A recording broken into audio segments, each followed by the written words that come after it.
ready to do this? Permission to engage?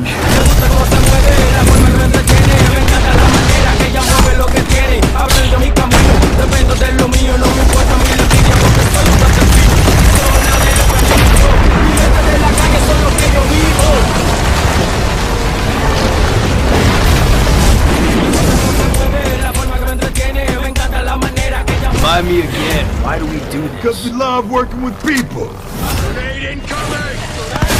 With Army of Two, The Devil's Cartel, there isn't a whole lot of there. This is the kind of shooter you don't remember having played a month later. It has none of the imagination or verve of the first two Army of Two games. It just sort of exists, harmless and bland. Sure, the decent third-person action is sort of fun, because shooting guns in games tends to be fun. But the spark this series has shown has been snuffed out. Grenade out! The game features two new heroes, Alpha and Bravo. Their function is to make the stars of the previous two games seem spectacular by comparison. Heck, even their names are as generic as they come. Salem and Rios from the previous two games have parts to play though, and they're the only parts worth paying attention to. Aside from a few interesting events near the end, the story boils down to this. Drug cartels are evil, and you must shoot all the dudes. The broness between Alpha and Bravo is fairly light, coming down to a few gay jokes here and there, but no hyper-masculine chest pounding. It's all so very safe. You know I've got a girl back home. What's his name? Like its predecessors, The Devil's Cartel is a cooperative experience. Either another player or the mediocre AI joins you on your bland missions.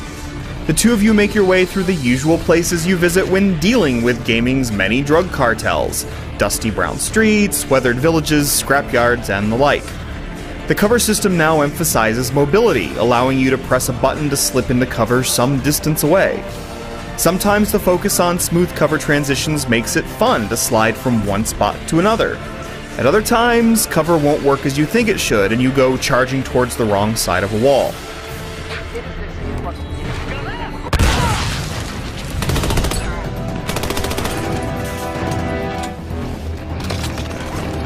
The shooting is functional but forgettable. Enemies enter the area in predictable ways and you mow them down. It's not all that challenging, even on hard difficulty, and on medium, you may not even need to take cover much of the time. Thankfully, some levels aren't just corridor shootouts and give the action a chance to open up. It's nice to have room to maneuver, but when the enemy AI is so dumb that mercs run right past your buddy because they're dead set on murdering you, there's no functional reason to utilize all that space.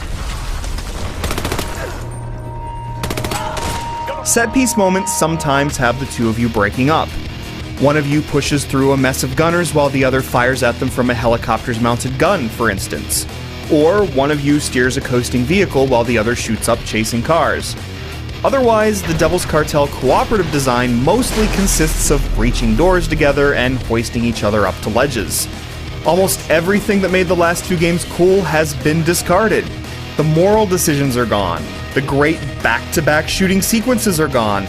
And while the game allows you to buy and upgrade weapons, all of the personality has been sucked away. No more diamond-encrusted grenades, no more soda can muzzles, just boring scopes, silencers, and whatnot. And no more nifty competitive play, just a 7-hour campaign and standalone chapters designed to make the most of the overkill mechanic. Grenade out! What's overkill? Well, when you shoot enough bad guys, you fill up your overkill meter.